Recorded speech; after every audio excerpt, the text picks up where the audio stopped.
talk about, I think, just, having your hands in your relationships, having your hands in so many people that, just their careers blew up too. Labels approaching you about A&R positions, or? I hope. It's crazy. Like, just speaking on that earlier, like with Larry and Doja and Parker and Montage, and like if you look at like so many of the producers that I had or gave shots to, like before people like really realized it was there. Like I just talked to my boy 30 Rock. Okay. Like last week he checked in on me because he wanted to make sure I was my head was right. Wow. Just he seen some tweets I tweeted out and he didn't realize what I was really saying. And so Recently? he checked in on me. Yeah. He checked in on me. But like people like him, like all of these people, or Rari did he did the whole God of Rage, and now he just did Gunna's album and has one of the biggest fucking singles off of that album.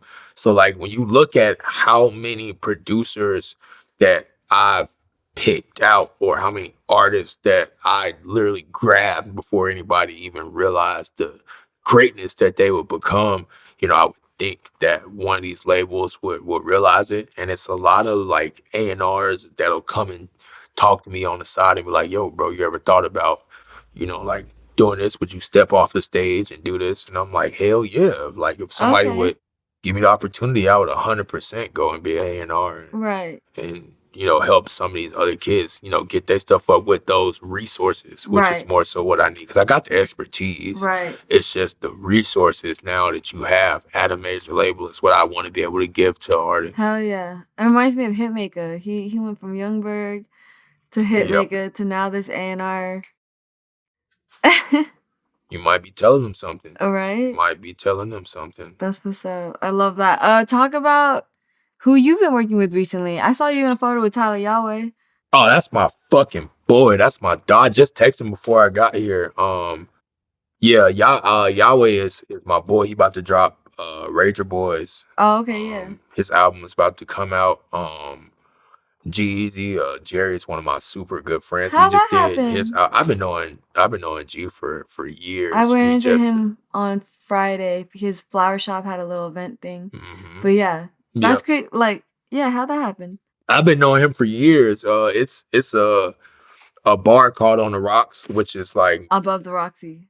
Above the Rocks, and it's like a known hangout for like the rock stars and like the Hollywood kids and stuff like that. And I've been going there for years. And that's like where I met him originally, like as, human beings instead of as like fucking rappers. Right. We kicked it in there. It was like me, him, and Post and somebody else. And we kicked it in there. And my boy Goody Grace, who was like my fucking brother. Goody is like, that's like my fucking blood brother. We just got different moms. So we all kicked it in. Just recently when everything was happening, with his album, he pulled me in and was just like, you know what, bro, like, I've been hearing that you got some crazy shit that ain't nobody heard. Let's see what you got.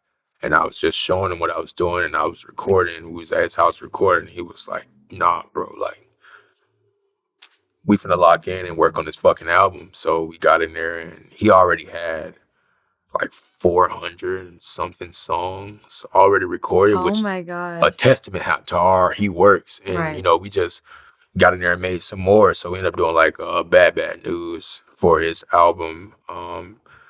These Things Happen Too. Right. Which is a fucking beautiful song, produced by my producers, Post No Bills. And we actually ended up making on the low like a whole album worth of songs. Way. So I think me and him got like 30 something. What?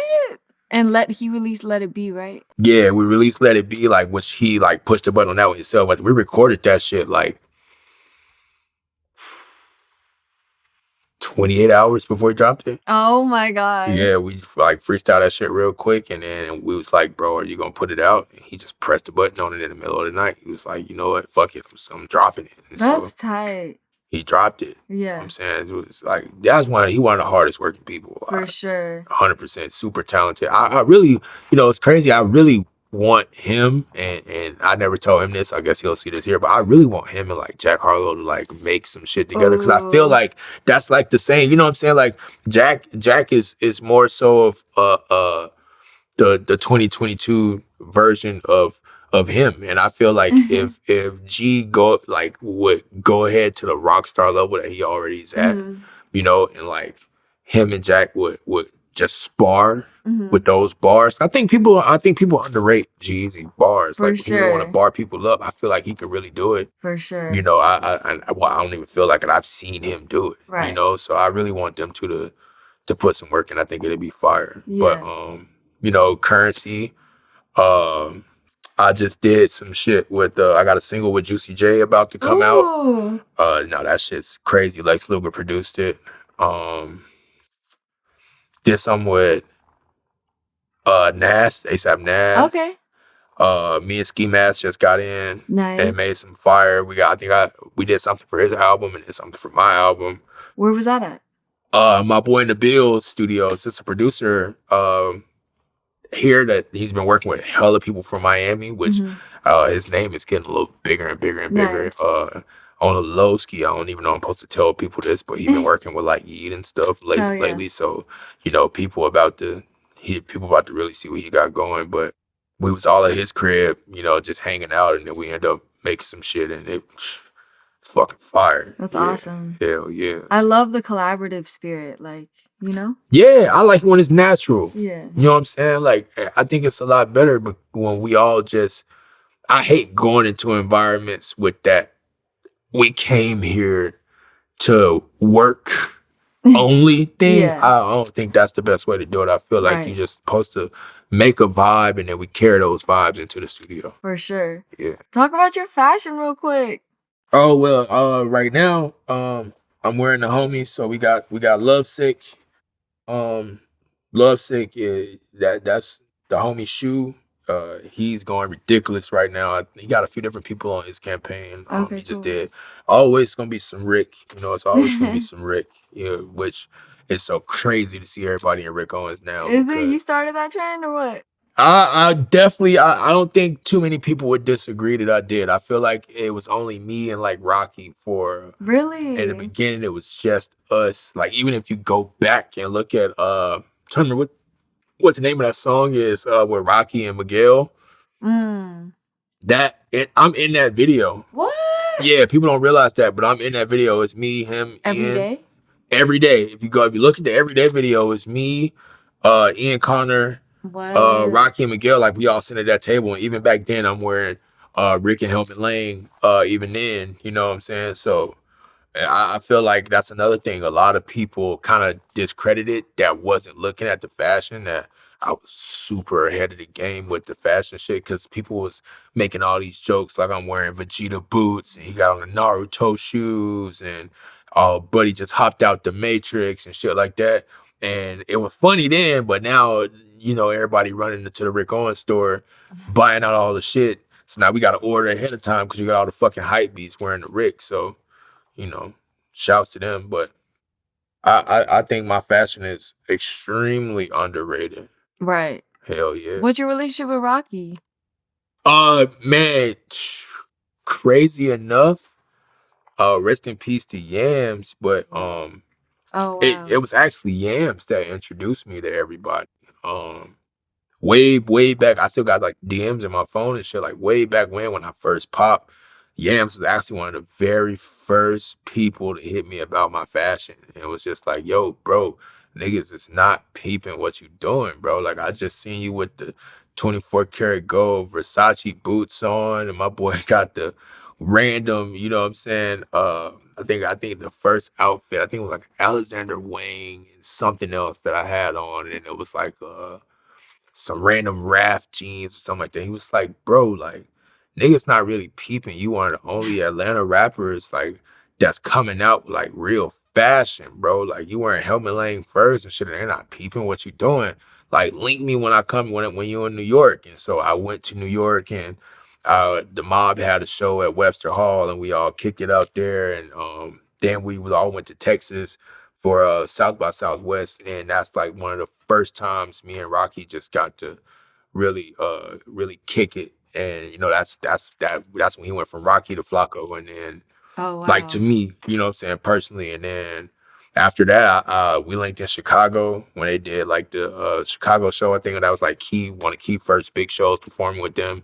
And since then, it's just been like, whenever I see him, it's always love, So I'm really happy for him and Rihanna right now. Right. They got a That's a beautiful baby. thing. Two beautiful people Right. creating something even more beautiful. So Right. hell yeah. That part. And I know you're going to an island for the Claremont twins' birthdays. Can you talk about Yeah, shouts to my girl. That's on the fashion. That's that's another set of people, and I gotta say the set because it's obviously they twins. That's another set of people who fashion was extremely underrated, and now it's not. They doing more campaigns. They just did Mugler.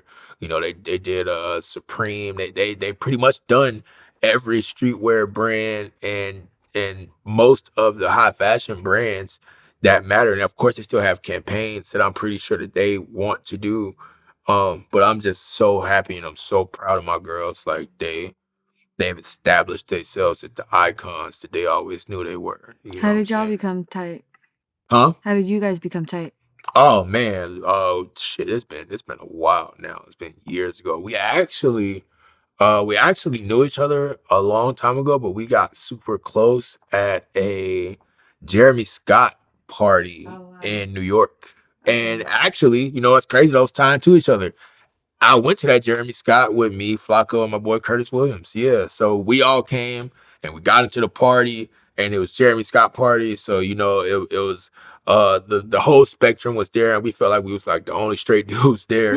And we was trying to find like some girls that we could like vibe with and walk the twins. And I was like, oh, damn. So, we ran over there and linked with them, and like that's when we all started just like really chopping it up about, obviously we was all the fashion was crazy that night too. So we started chopping it up about that and just linked and connected, and we've been super close ever since then. Yeah. Like some of my favorite people in the whole world. Oh, that's beautiful. Hell yeah. I love that. Hell yeah. Man, we'll talk about any acting endeavors.